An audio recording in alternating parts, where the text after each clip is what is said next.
ഇപ്പോൾ ഗുണ്ടാപ്പട അവിടെ കേന്ദ്രീകരിച്ചു എന്ന് പറഞ്ഞു. അറസ്റ്റ് ചെയ്യപ്പെട്ടിരിക്കുന്നത് ആരൊക്കെയാണ്? ശ്രീ വി വസീഫ്, CPM-വുമായി ബന്ധപ്പെട്ട ആളുകൾ തന്നെയാണല്ലോ അല്ലേ?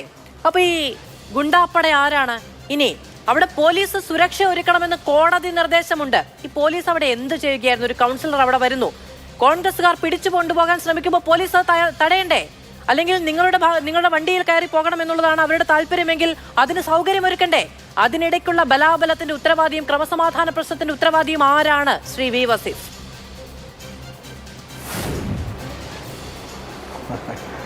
അതുവിന്റെ ചോദ്യം കേട്ടാൽ കരുതും ഇവിടെ പിന്നെ ഇതേതോ വെള്ളരിക്ക പട്ടണമാണ് എന്നൊക്കെ. പോലീസും അവിടെയുള്ള കോൺഗ്രസ് നേതാക്കന്മാരും ഒക്കെ അവിടെ ഉണ്ട്. ഈ മഹദി കാറിൽ കയറിപ്പോയി, അതും അവരുടെ ചെയർപേഴ്സന്റെ കാറിലല്ലേ കയറിപ്പോയത്. അവിടെ ഇപ്പോൾ പോലീസുള്ളിടത്തും പട്ടാളുള്ളിടത്തും ഒക്കെ അക്രമവും പിന്നെ ഇതുപോലെയുള്ള സംഘർഷമൊക്കെ ഉണ്ടാവാറുണ്ട്. ഇത് കോൺഗ്രസ്സുകാർ സംഘടിച്ചു വന്ന് വലിയ ആൾക്കൂട്ടം ഉണ്ടാക്കി വലിയ കുഴപ്പമുണ്ടാക്കിയതാ. പിന്നെ ഞങ്ങളുടെ 4 പേരെ CPM പ്രവർത്തകർ അറസ്റ്റ് ചെയ്തു എന്ന് പറഞ്ഞു. ശരിയല്ലേ? അത് പോലീസ് ഇവർ കൊടുത്ത പരാതിക്കനുസരിച്ച് നടപടിയെടുത്തതാ. അത് സ്വാഭാവികം. അത് എടുത്തില്ലെങ്കിൽ നിങ്ങൾ എന്താ പറയാ? നാളെ ഞങ്ങളത് കോടതിയിൽ ചലഞ്ച് ചെയ്യും, ഞങ്ങൾ കോടതിയിൽ വാദിക്കും, ഞങ്ങളുടെ ഭാഗം പറയും, എന്നിട്ട് ഞങ്ങൾ ഇറങ്ങി വരും. പക്ഷെ ഇവിടെ അതൊന്നും അല്ല മാധു. ഒരു ജനാധിപത്യത്തെ പണാധിപത്യം കൊണ്ട് നേരിടുന്ന ഇന്ത്യയിലെ സംഘപരിവാരത്തിന് പഠിക്കുന്ന രീതിയിലേക്ക് ഈ മാത്യു കോയൽനാടന്റെയും അനൂപിന്റെയും ഷിയാസിന്റെയും ഒക്കെ നേതൃത്വത്തിൽ ഈ നാടിനെ കൊണ്ടുപോവുക എന്ന് പറയുന്നത് അംഗീകരിക്കാൻ പറ്റുമോ? അതൊന്നും അങ്ങനെ അംഗീകരിച്ച് ഇവരുടെ മുമ്പിലൊന്നും ഓച്ചാനിച്ച് നിൽക്കാനൊന്നും ഈ കേരളത്തിന്റെ ജനാധിപത്യ ഭൂമികയിലെ ഈ കേരളത്തിന് മനസ്സില്ല എന്ന് തന്നെ പറയാനുള്ളത്.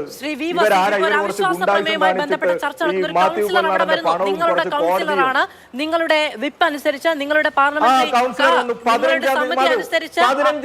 നിർദ്ദേശം അനുസരിച്ച് അവർ അത് കൈക്കൊള്ളാൻ തയ്യാറല്ല. അവിടെ വരുന്നു. മുഖ്യമന്ത്രി ഇന്ന് സഭയിൽ പറഞ്ഞത് രാജിവെച്ചിട്ട് വേണ്ടേ, രാജിവെച്ചിട്ടോ രാജിവെക്കാതെയോ അവിടെ എത്തുന്നു.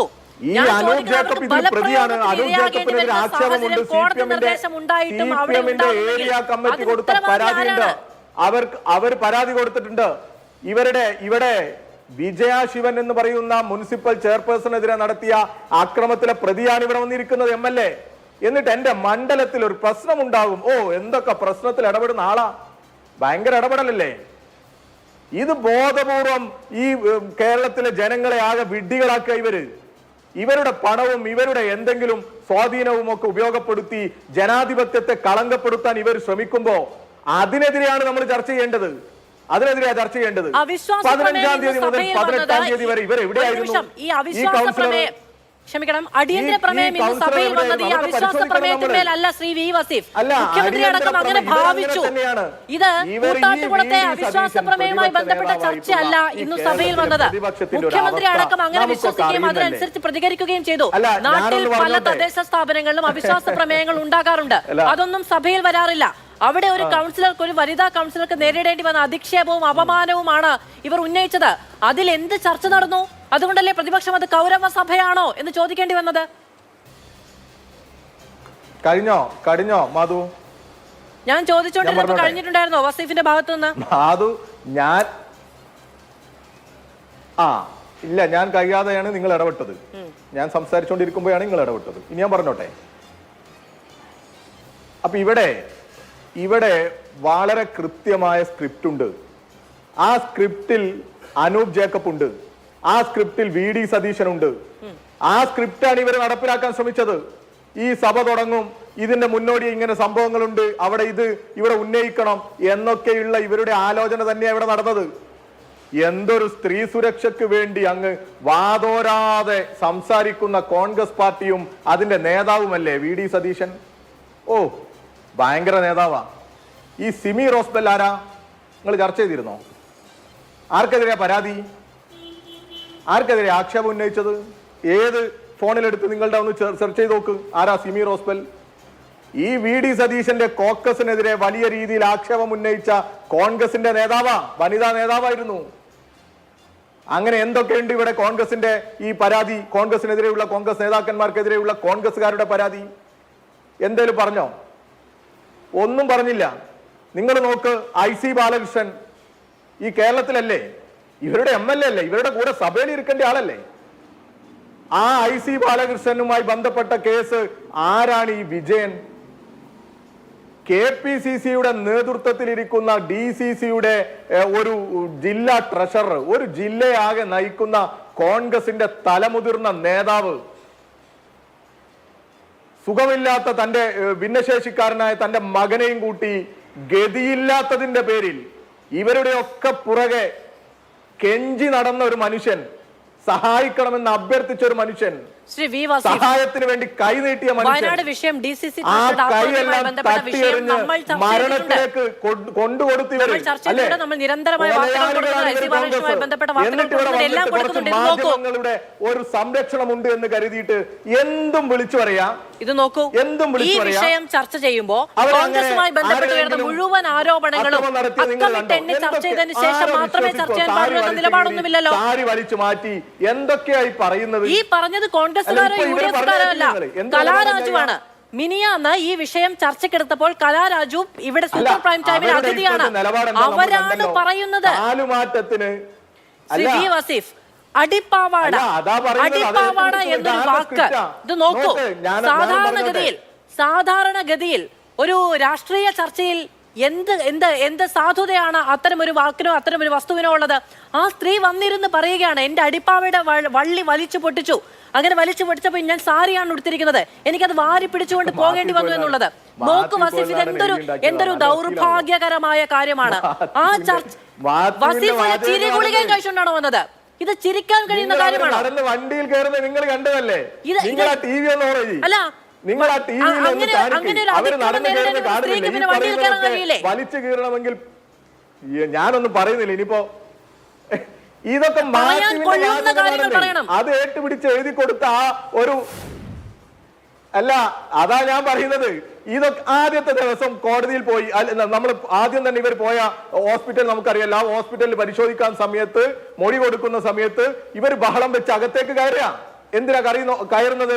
ഒബ്സർവേഷൻ റൂമിനകത്തേക്ക് ഇവർക്ക് എന്താ കയറേണ്ട ആവശ്യം? പിന്നെ അവിടെ നിന്ന് കൊണ്ടുപോയിട്ട് കോൺഗ്രസിന്റെ നേതൃത്വത്തിലുള്ള ആശുപത്രിയിലേക്ക് കൊണ്ടുപോവുക. എന്നിട്ട് ഈ കേരളത്തിലെ ജനങ്ങളെ ആകെ ഇവർ നല്ല വടിവത്ത ഭാഷയിൽ സംസാരിച്ച് അങ്ങ് വിഡ്ഢികളാക്കാം. ഏതാണ്ട് 1.5 മണിയോടനുബന്ധിച്ച് അവരുടെ 2 മക്കൾ പോലീസിൽ പരാതി കൊടുത്തിരുന്നു. അവരുടെ അമ്മയെ കാണാനില്ല എന്ന്, അവരുടെ ബാഗോ ഫോണോ അവരുടെ കയ്യിലില്ല എന്ന് മിനിയാന്നത്തെ ദിവസം ഇവിടെ സൂപ്പർ പ്രൈം ടൈമിൽ വന്നിരുന്ന അവർ ചർച്ചയിൽ പറഞ്ഞു. അവർക്ക് പോലീസിനെ ബന്ധപ്പെടാനോ അവരുടെ വീട്ടുകാരെ ബന്ധപ്പെടാനോ കഴിയുന്നില്ലായിരുന്നു എന്ന്. 1 മണിക്ക് പോലീസിനെ അറിയിച്ചു. 1 മണിക്ക് എന്താണ് പോലീസിനെ അറിയിച്ചത്? കലാരാജു ഇവിടെ ഉണ്ട് എന്നോ? കലാരാജു ഇവിടെ ഉണ്ട് എങ്കിൽ കലാരാജുവിന് മക്കളെയോ പോലീസിനെയോ ബന്ധപ്പെടാൻ കഴിയണ്ടേ? മാധ്യമങ്ങൾ മുഴുവൻ വാർത്ത കൊടുക്കുന്നുണ്ടായിരുന്നില്ലേ? നിങ്ങൾക്കത് ക്ലാരിഫൈ ചെയ്യാൻ കഴിഞ്ഞു ആ സമയത്ത്?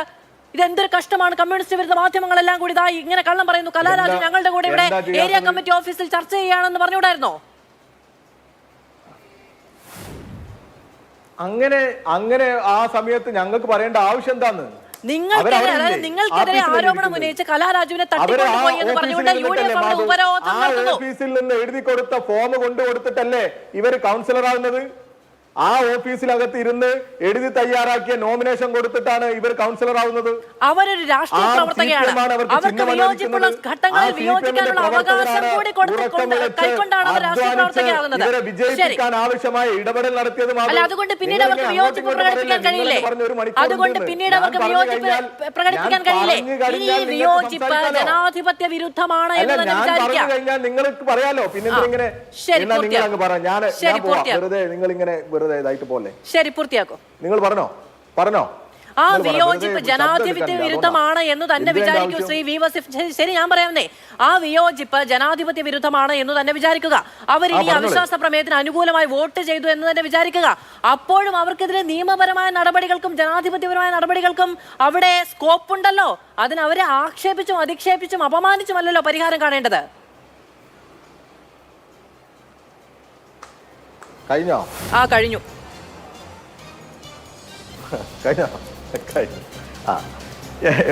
ഓരോ സ്ഥലത്തും ഇങ്ങനെയൊക്കെ സാഹചര്യം ഉണ്ടാകുമ്പോൾ ഞങ്ങൾ ഓരോ തീരുമാനം എടുക്കും. ആ തീരുമാനം ഞങ്ങൾക്ക് എടുക്കാനുള്ള അവകാശമില്ലേ?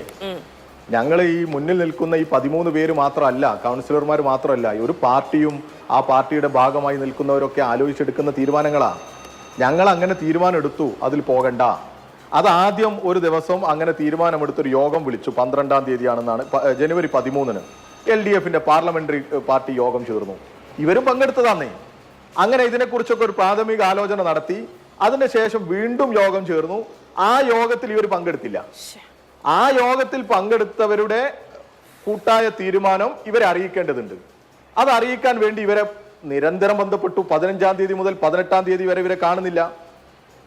ആ കാണാതായതിന്റെ ഉത്തരവാദിത്തം ആർക്കാ? അതിലാ നമ്മൾ ഇവരെയൊക്കെ പരിശോധിക്കണം എന്ന് പറയുന്നത്. നമ്മളിപ്പോ രാജ്യത്തെ ജനാധിപത്യത്തെ വിലക്കെടുക്കുന്ന സംഘപരിവാരത്തിനെതിരെയൊക്കെ വാദോരോധം പ്രസംഗിക്കല്ലോ സതീശനൊക്കെ.